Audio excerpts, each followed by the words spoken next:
Welcome. Let's take a look now at some of the events to watch out for the week starting Monday, the 7th of November, 2022. We start off first thing Monday morning with trade numbers out from China. We know that the Chinese economy is showing signs of slowing down because of the zero COVID policy, but that now seems possibly to be beginning to be unwound. And we are looking at some sort of an announcement at some point to suggest that China is beginning to soften that approach, and then it might free up some of the market movements. It won't be seen in these trade numbers, but it'll be interesting to see just whether or not China does deliver any more detail on this idea that they're becoming more tolerant about COVID. We've got German industrial production figures out at 7 o'clock in the morning UK time, S&P Global Construction PMI data. Also, the UK Halifax House Price Index is out on Monday. It's expected to show that we're seeing a further softening in British house prices. Let's take a look at Tuesday the 8th. We start off talking about the retail sales monitor, another number that could well show some softening. We know from what's been evident from the Bank of England recently that we are seeing a little bit of a downturn in the economy developing into what the Bank of England says will be a prolonged contraction, showing this GDP down, and this is going to be seen doubtless in some negative numbers coming through in all sorts of parts of the economy, including retail sales. Got Eurozone retail sales as well out a little bit later on in the morning, and the American Petroleum Institute comes through with its weekly oil inventories late on into Tuesday. Australia overnight producing Westpac consumer confidence numbers. We'll also get business confidence numbers out of the National Australia Bank as well. Chinese consumer prices and producer prices as well produced overnight. By the time the European markets get underway, I'll be taking a look at that in the early morning call, and also looking ahead as well to the EIA crude oil inventories and wholesale inventories out in the States. As we tip into Thursday, November the 10th, US consumer prices and also initial jobless claims. And just a quick reminder as well, we're getting back to normal in terms of the release times of these data points out in the US, because the US changes into the winter timetable. So it then means we're then back out to that 5-hour time difference between us here in the UK and the eastern seaboard in the States. UK third quarter GDP out at 7 o'clock in the morning, and industrial production numbers. US Michigan consumer confidence and the Baker Hughes rig count following up with that late release on Friday. Chris Beauchamp joins us now with his choice of a trade around some of the data out next week. Chris, what have you got, bearing in mind we've seen that strong jobs report out on Friday? Well, I think we're still looking at US CPI and how it focuses on interest rates and further rises there. Once again, we're talking about when the Fed might start to pivot away from its current policy.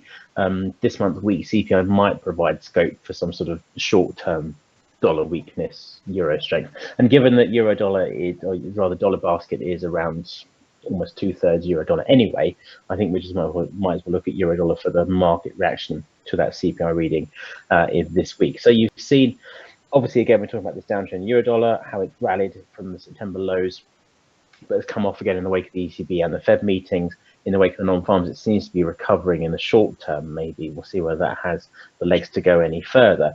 If you get a weaker CPI print this week, if we say this, certainly in core CPI, which is what everyone's really watching at the moment, then that might be enough to fuel a rally in euro dollar back above, say, the 99 level and back onwards towards parity, and might, while not bringing the downtrend to an end, certainly suggest that maybe it's moved into a neutral phase after the sort of very much the sell the rally mode that prevailed all the way through spring and summer of this year. So it's possible that we could be entering at least a short-term period of weakness of the dollar if, as is possible, we get a slightly weaker CPI print this week. Yeah, okay, looking ahead to that next week on the economic agenda, let's take a look now at the corporate agenda, as you see a continuation of the recent quarterly numbers out in the States. And to begin with, on Monday morning, we get Ryanair first half earnings. Ryanair is an interesting one. Interesting to see if they tell us any more about their intentions about the listing in Dublin. They're saying they're quite willing to move away from the Irish market because of a change in atmosphere vis-a-vis the Irish government and corporate Ireland, because of concerns about lifting of the corporate tax rate there. I have to see whether or not we get anything from Michael O'Leary out on the first half earnings, whether or not there's any commentary around that. Lyft comes through with third quarter earnings after the bell on Wall Street. That's one of those all session stocks you can trade outside of hours. ABF kicks us off on Tuesday morning here in the UK. It owns Primark. Interesting to see what's happening there because of the downturn that's widely expected across the consumer sector. Full year earnings out from ABF. Persimmon, third quarter trading statement. On the continent, we get numbers out from one of the world's largest reinsurance companies, Munich Re, on its third quarter figures, and Deutsche Post also on Q3. And then later on in the day, after the closing bells on Wall Street, we get Walt Disney on its third quarter figures. Take a look at what's happening midweek. Marks & Spencer first half earnings. Q3 trading statement from ITV. We know from anecdotal evidence from around the world that it's becoming more and more difficult to see these companies that rely so heavily on advertising to find the markets which make money. And indeed, when they get advertisers on board, of course, then it becomes difficult to agree a pricing structure. But that'll be revealed with that third quarter trading statement from ITV. First thing on Wednesday morning, and then Beyond Meat on its third quarter figures. And finally, we'll take a look at the last day of the week where there's any meaningful corporate news headlines. Thursday 10th, we've got AstraZeneca out with its third quarter figures, WH Smith on full year earnings, and then on the continent we've got Deutsche Telekom, ArcelorMittal and Allianz all on Q3. Chris is back with us with his choice to watch out for next week. What have you selected for a tradable opportunity?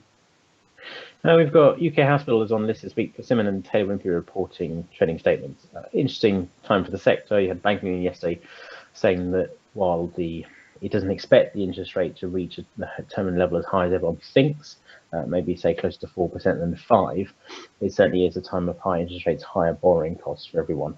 You even got whispers today that the government's looking at repealing the capital gains exemption for home sales. Which would bring in more revenue, but certainly hit the sector, certainly hit activity in the sector. So home builders is definitely the one to watch. Persimmon, a lot of good news baked into the price. I think now you've had this rally from the October lows down at £11 a share up towards 13. And if this is still a downtrend, as it looks very, very likely, maybe we're mirroring what we had into August and September, where the price rallied to the 50-day moving average and then fell again. So this trading statement, as always, trading statements I always think are more volatile than actual results because they contain so little information or the occasional sentence that causes a sudden move. So if Persimmon warns that maybe we're heading into a weaker period, then I think that could be the catalyst for further downside in the share price. So definitely want to watch more of a bear issue, I think, as we head into these numbers. With that view being cancelled out, if you get a rally, say back above £13.50 a share.